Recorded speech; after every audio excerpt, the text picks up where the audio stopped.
Jamaah, oh jamaah, alhamdulillah. Alhamdulillahirabbil alamin. Senang sekali kita masih di Islam itu indah jamaah. Dan pagi hari ini kita sedang membahas tema mukjizat membuat kita taat. Langsung saja jamaah, aku punya tayangan lagi nih. Bocah 4 tahun selamat dari banjir NTT seusai terendam lumpur selama 5 jam. Kita lihat tayangannya yuk, silakan. Dikutip dari Pos Kupang, ayah Selo menceritakan detik-detik anaknya berhasil diangkat dari lumpur pada Senin 5 April 2021. Pulau Adonara diketahui dilanda banjir bandang pada Minggu 4 April malam. Selo menjadi korban hilang saat banjir bandang melanda wilayah tersebut. Keluarga Selo mencari bocah 4 tahun tersebut di tengah badai hujan dan banjir. Ayah Selo mengungkapkan pihak keluarga sempat putus asa saat mencari Selo. Namun pencarian mereka akhirnya membuahkan hasil. Selo berhasil ditemukan pada pukul 7:30 waktu Indonesia Tengah. Merasa namanya dipanggil-panggil oleh keluarga yang sedang mencari, Selo menyaut panggilan tersebut. Teriakan tersebut berasal dari opa Selo. Selo kemudian memanggil opanya dan bocah tersebut akhirnya dievakuasi. Selo kala itu ditemukan dalam kondisi badan terendam lumpur dan kepalanya tampak mendongak ke atas. Bocah 4 tahun tersebut tersangkut di sebatang pohon. Pihak keluarga bersyukur Selo selamat dari bencana banjir bandang NTT. Ini ade, ini namanya Selo. Dia hilang tengah malam sekitar 1:30 dibawa oleh banjir. Tapi 6:30 pagi itu ditemukan di pohon, batang pohon. Dia masih hidup dalam keadaan duduk dan hanya kepalanya saja yang di atas permukaan. Opanya cari dia, panggil dia, Selo. Dia nyaut opa, begitu. Jadi opanya lari gendong dia. Masya Allah, ini bisa dibilang salah satu bukti nyata kalau pertolongan Allah kepada hambanya itu nyata ya Ustadz ya. Dari kejadian tadi, dan semoga kita semua bisa selalu dalam lindungan Allah Subhanahu wa Ta'ala. Amin ya Rabbal Alamin. Berhubungan dengan tema kita pagi hari ini dan yang belum sempat terjawab tadi sama Ustadz Bani. Kalau misalnya kita selamat dari musibah itu termasuk mukjizat apa enggak Ustadz Bani? Dan caranya nih bagaimana nih biar kita bisa mendapatkan pertolongan dari Allah Subhanahu wa Ta'ala. Masya Allah. Mohon jawabannya Ustadz, silakan. Ustadz Syam, Mas Soni, dan guru-guru kami dimanapun berada. Bismillah, alhamdulillah, wassalatu wassalamu ala rasulillah. Selamat dari bencana dan musibah adalah kejadian yang luar biasa. Seperti tayangan yang barusan kita saksikan. Apakah itu termasuk atau bisa disebut mukjizat?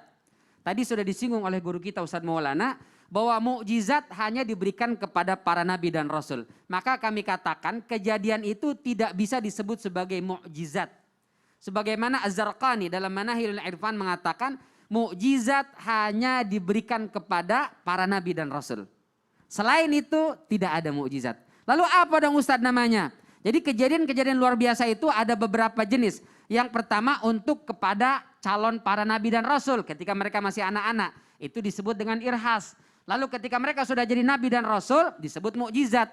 Lalu ada pertolongan yang Allah berikan kepada para waliullah. Walinya Allah. Apa disebutnya? Karomah. Seperti Ibunda Siti Maryam ketika beliau selesai melahirkan lapar. Lalu kata Allah wahuzi ilaiki bijiz'in nakhlah. Goyangkan itu batang pohon kurma. Lalu digoyangkan tusaqit alaiki rotoban janiyah. Berguguran atau berjatuhanlah buah-buah kurma yang matang. Nah ini disebut dengan karomah. Nah yang terakhir disebut dengan ma'unah. Apa itu ma'unah? Pertolongan Allah Subhanahu wa Ta'ala yang seperti tadi misalnya kejadian begitu dahsyat luar biasa di luar nalar tapi diberikan kepada orang biasa. Nah itu disebut dengan ma'unah, pertolongan Allah. Mau dong kita dapat ma'unah Allah? Mau banget. Gimana caranya? Pertama dalam surat Al-Anfal ayat 33. Wa ma kana Allahu liyu'adzibahum wa anta fihim wa ma kana Allahu mu'adzibahum wa hum yastaghfirun. Allah tidak akan mengazab mereka selama engkau ya Rasul hidup bersama mereka, dan Allah tidak akan mengazab menurunkan bencana dan musibah kepada mereka wa hum yastaghfirun selama mereka beristighfar. Jadi yang pertama, kalau pengen dapat maunah Allah banyakin istighfar. Orang yang gemar beristighfar selamat insya Allah atau diselamatkan oleh Allah Subhanahu wa Ta'ala, ditolong oleh Allah Subhanahu wa Ta'ala dari berbagai macam mara bahaya, musibah dan malapetaka. Pertama. Yang kedua, apa yang bisa kita lakukan? Perbanyak kebaikan-kebaikan dan amal saleh. Dalam surat Hud ayat 117, wa ma kana rabbuka liyuhlikal qura bizulmin wa ahluha muslihun. Tuhanmu tidak akan menurunkan bencana dan musibah secara zalim atau disebabkan kezaliman selama penduduknya ada yang muslih. Sebagian ulama membedakan saleh dengan muslih. Kalau soleh itu baik secara pribadi. Dia sholat, puasa, zakat, baik tuh. Saleh, tapi belum muslih. Kenapa? Muslih itu menularkan kebaikannya kepada orang lain. Itu disebut muslih. Jadi ngajak. Ya. Nah, rajin-rajinlah menjadi orang yang melakukan kebaikan dan menularkan kebaikan kepada yang lain. Insya Allah akan terhindar dari bencana dan musibah. Dapat maunahnya Allah. Di antaranya lagi supaya dapat maunah Allah apa? Yaitu perbanyak sedekah. Karena sedekah kata Rasulullah tutfi'u ghadab Rabb, meredam murkanya Allah, wa tadfa'u an mitatis su, menghindarkan kita dari meninggal dalam kondisi yang buruk. Yang terakhir baca doa. Baca doa. Alhamdulillahilladzi afani mimma ibtalaka bih wa faddalani ala katsirin mimman khalaqa tafdila. Kata Rasul, kalau doa itu kau baca, kau akan dihindari dari musibah. Tapi jangan baca doa di depan orang yang kena musibah. Alhamdulillah, marah dia. Itu jadi menghina Terhindar juga dari ya. musibah tapi kena bogem. Ya Allah, berarti itu Wallahu bacanya ta'ala alam sendiri-sendiri. bisawab. Berarti kalau orang yang terkena musibah, terhindar dari musibah itu bukan mukjizat ya. Kalau selamat maunah namanya Ustaz ya. Maunah namanya. Terima kasih Ustaz untuk penjelasannya. Dan untuk bisa mendapatkan maunah ini seperti yang tadi Ustaz Bani sebutkan, banyak istighfar, berbuat baik kepada orang, dan banyak berdoa kepada Allah Subhanahu wa Ta'ala. Tadi ada doanya ya. Kita lanjutkan lagi jamaah yang ada di rumah. Kita sama-sama tahu pada zaman Nabi Musa, Allah memberikan mukjizat kan, tongkatnya itu bisa membelah lautan gitu ya. Dan ternyata Nabi Muhammad juga dikasih mukjizat bisa membelah juga. Tapi bukan lautan, katanya membelah bulan. Nah ini luar biasa sekali nih Ustadz Syam, bisa membelah bulan Ustadz Syam. Sebenarnya ketika bisa membelah bulan itu hikmahnya itu apa sih dari mukjizat Nabi Muhammad tersebut kepada kita sekarang kaum muslimin? Mohon penjelasannya Ustadz Syam, silakan. Tapi guru Ustadz Maulana, Ustadz Bani, Mas Soni serta para alim ulama yang dimuliakan Allah Subhanahu wa taala. Nabi Musa alaihissalam membelah lautan. Nabi Muhammad sallallahu alaihi wasallam disebutkan dalam riwayat bahwasanya pernah membelah bulan. Dalam riwayat sahabat Abdullah ibn Mas'ud. Dan sejarahnya juga tertoreh dalam Al-Quran dalam surah Al-Qamar. Iqtarabatis sa'atu wan syaqqal qamar. Telah dekat datangnya waktunya dan juga bulan sudah terbelah. Maka ternyata dalam riwayat disebutkan kisahnya ada seorang raja di Yaman, di negeri Syam pada saat itu, Habib bin Malik pada saat itu diundang oleh Abu Jahal. Abu Jahal mengundangnya, kau sinilah ke Mekah, main ke sini. Ada orang gila mengaku-ngaku nabi, kau mainlah ke sini, kau lihatlah. Kata raja ini, kalau begitu saya mau membuktikan, siapa tahu beneran nabi. Maka kata Abu Jahal, kau datanglah ke sini. Memang sih orangnya jujur, orang baik, orang ini. Akhirnya datang membawa 10.000 pasukannya. Di depan pintu Mekah, maka sudah bertemu dengan Abu Jahal. Karena kerjaannya Abu Jahal begitu. Kerjaannya Abu Jahal itu memang menunggu orang-orang yang datang untuk bertawaf di Mekah. Untuk apa? Untuk kasih tahu. Nanti kalau kau ketemu dengan orang namanya Muhammad, lari kau, jangan dekat-dekat, orang gila. Dan dia juga bisa sihir itu. Kalau kau dekat-dekat sama dia bisa sihir, kau bisa terpengaruh olehnya. Itu aja kerjaannya tiap hari. Akhirnya ketemu dengan Abu Jahal, bagaimana sih Muhammad itu? Memang sih dulu orangnya jujur, terpercaya, baik, tidak ada kekurangannya. Namun sejak umur 40 tahun dia itu begini, dan begini. Kan disebutkan kekurangan-kekurangan yang dikarang oleh Abu Jahal nih. Akhirnya masuklah ke kota Mekah, bertemu dengan Rasulullah SAW. Lalu raja ini meminta, kalau benar kau Nabi, saya meminta kau buat itu. Salah satunya dia minta, karena banyak dia minta. Dia minta tenggelamkan matahari lah, dia minta inilah. Saya minta ini, saya minta kau belahlah bulan tersebut. Lalu masukkan ke lengan bajumu, subhanallah. Jadi dia minta untuk membelah lengan, membelah bulan, lalu dimasukkan lengan baju Rasulullah Sallallahu Alaihi Wasallam. Apa yang terjadi? Rasulullah SAW meminta kepada Allah Subhanahu Wa Taala. Jadi mukjizat Rasulullah itu bukan untuk membelah bulan. Tapi mukjizat Rasulullah SAW adalah untuk menjawab pertanyaan-pertanyaan.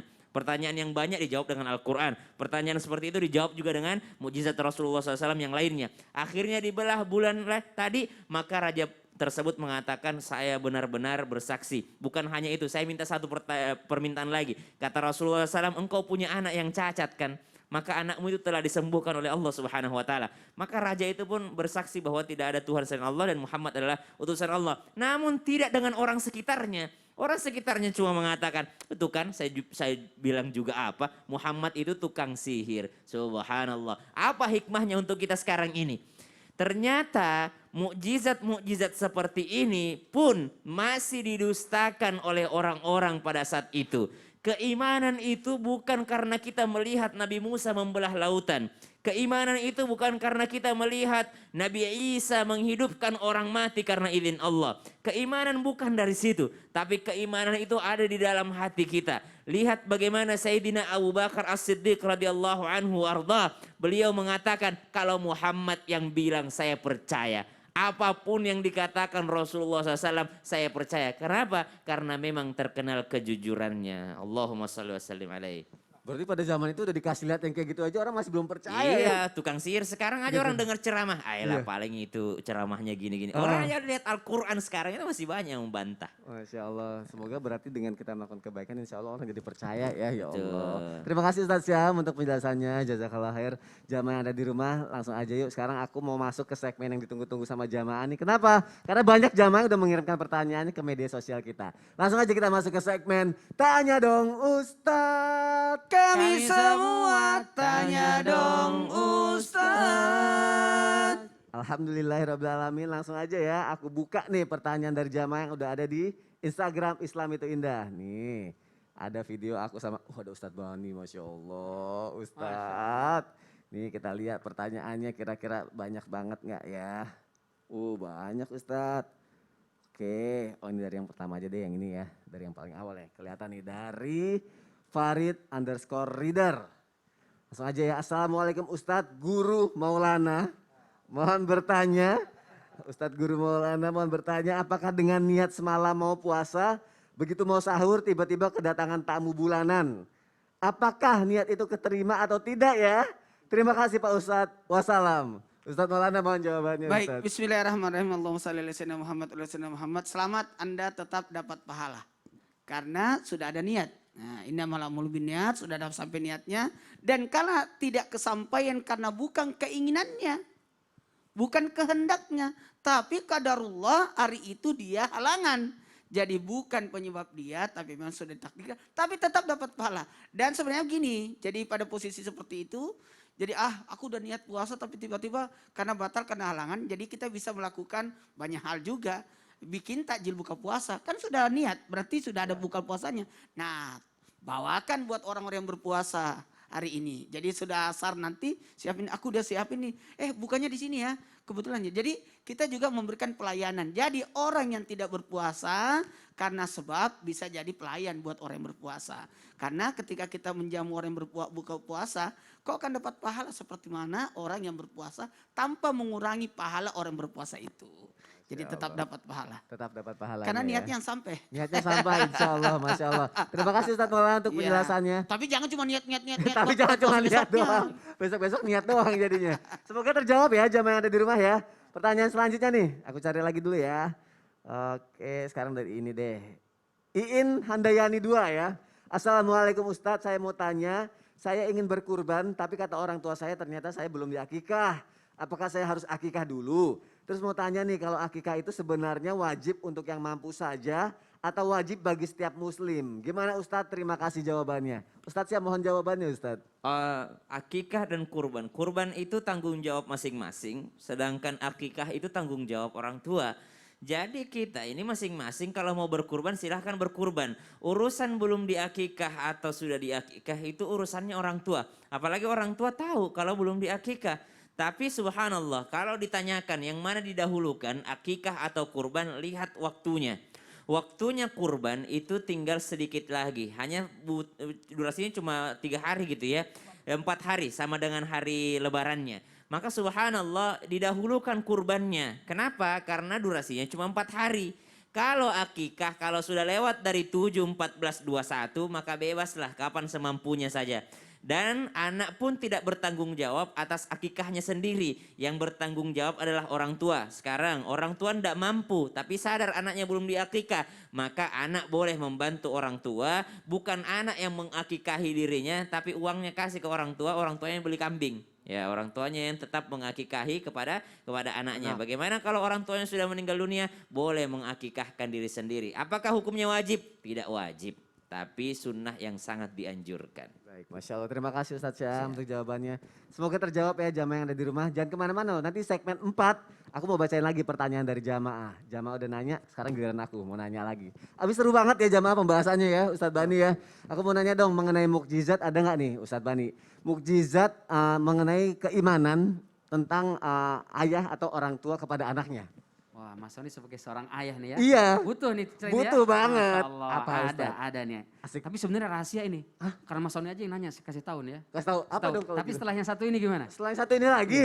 Aduh ini saking serunya setelah yang satu ini terus. Makanya jamaah jangan kemana-mana. Setelah yang satu ini loh. Nggak lama kok. Tetap di Islam itu indah. Jamaah, oh jamaah. Alhamdulillah.